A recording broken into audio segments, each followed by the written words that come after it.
Carta 1, de Camila para Léo. Oi, Léo. Sabe quando a vida entra numa rotina e você nem percebe que os dias estão passando iguais? É assim que as coisas andam por aqui.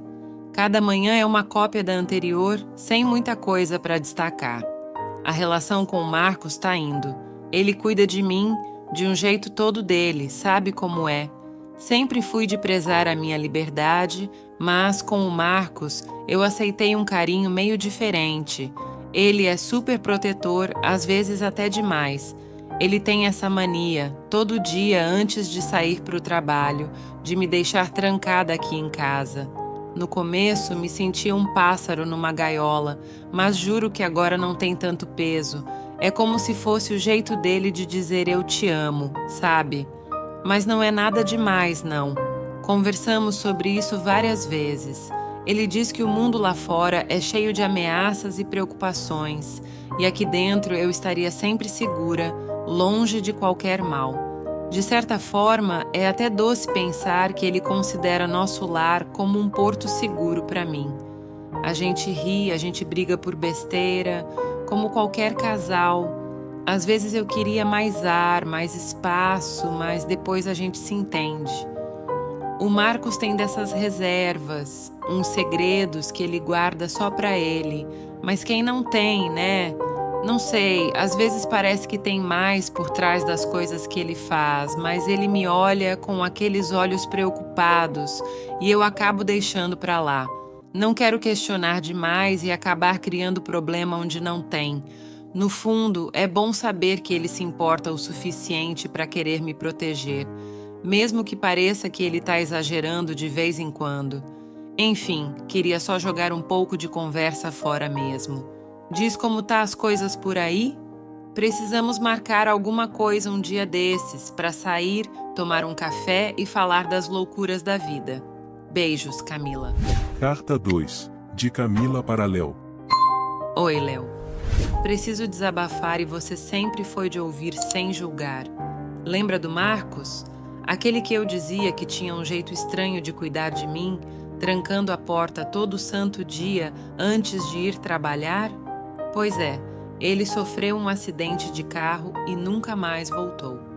E cá estou eu, com a liberdade que tanto quis, mas me peguei sentindo falta daquele quarto. A gente tinha uma rotina, eu e ele. Todas as manhãs era a mesma coisa.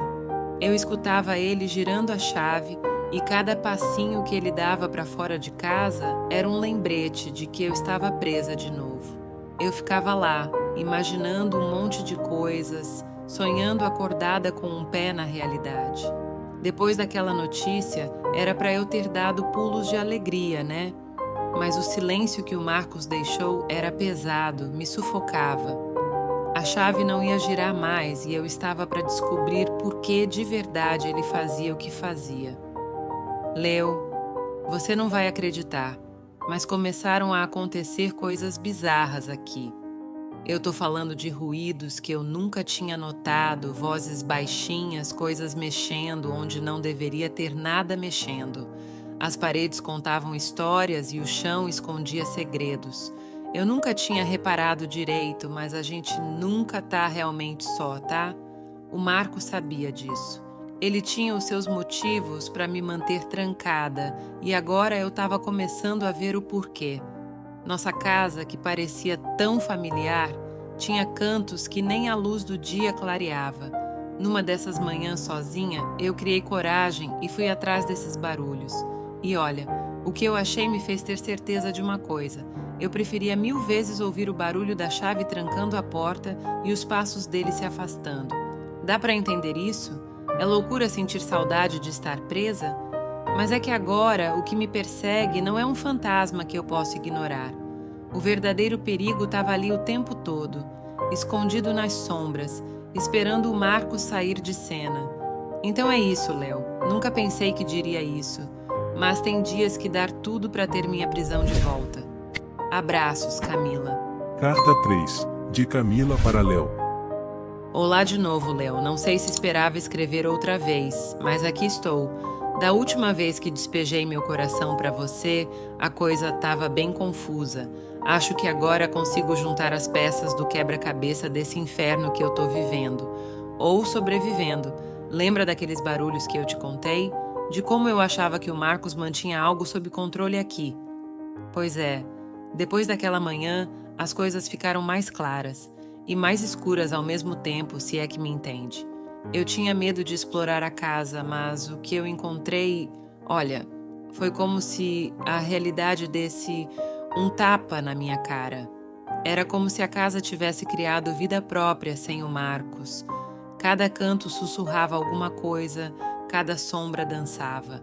A coisa ficou séria quando eu desci pro porão pela primeira vez depois de... Bom, acho que eu nunca tinha ido lá antes. Marcos sempre teve umas regras estranhas sobre certas portas, certas chaves que ele nunca me entregou. No porão, o ar era pesado, sei lá, era uma mistura de bolor com segredo. E no fundo, uma velha arca de madeira. Quando eu abri, leu, tinha um bocado de papelada, uns livros velhos e fotos. Fotos de um monte de gente com o Marcos, todos com uma marca estranha na pele. E escritos à mão, uns diários dele. Marcos falava sobre proteção, sobre algo que ele chamava de guardião. Era como se ele tivesse feito algum tipo de pacto para manter alguma coisa aqui presa. Alguma coisa que queria mais liberdade do que ele podia dar. Depois de ler aquilo tudo, comecei a entender.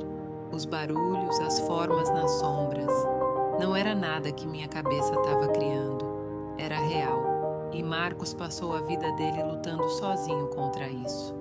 Agora é comigo. A saudade que eu tinha do cativeiro virou gratidão e uma pitada de culpa. Aquele quarto era meu escudo e a chave que ele girava era o cadeado que mantinha o mal longe. Não acho que vou conseguir sair dessa, Léo, mas não posso deixar isso aqui sair também. Se der, passa na casa um dia desses. Tem um envelope no fundo da arca. É pra você. Se tudo der errado, ao menos você vai saber a história toda. Se cuida, tá? E cuidado com as sombras. Elas nem sempre são o que parecem. Com amor e um pouquinho de esperança, Camila. Carta 4, de Léo para Camila. Oi, Camila. Recebi tuas cartas e demorei a responder porque precisei de um tempinho para digerir tudo o que você contou. E, caramba, que loucura, hein? Primeiro, sobre a tua relação com o Marcos, lembro que você dizia que ele era um cara legal, mas meio misterioso. Sempre achei curioso ele te trancar em casa. Mas conheço você e sei que não é de aceitar nada que não te faça bem. Acho que a gente nunca conhece alguém por completo.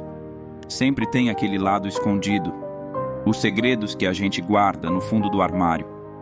Quando lembro dos detalhes que você escreveu sobre o porão, as marcas e os diários dele, começa a fazer sentido. O homem era como um guardião silencioso, né? E essa coisa de te proteger de algo que nem ele podia controlar bem. Dá pra sentir o peso da responsabilidade nos ombros dele, e agora nos teus.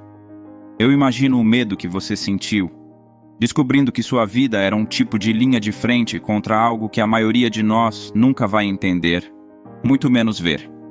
Mas no fundo, sempre soube que você tinha uma força incrível, Cami. E, pelo jeito, você deu jeito à altura do desafio. Ontem passei por aí e vi que a casa parecia serena. É como se tivesse uma calma que só vem depois de uma grande tempestade. Vi até crianças brincando na rua sem se importar. E isso só pode significar que o que quer que você tenha feito funcionou. Você venceu, garota.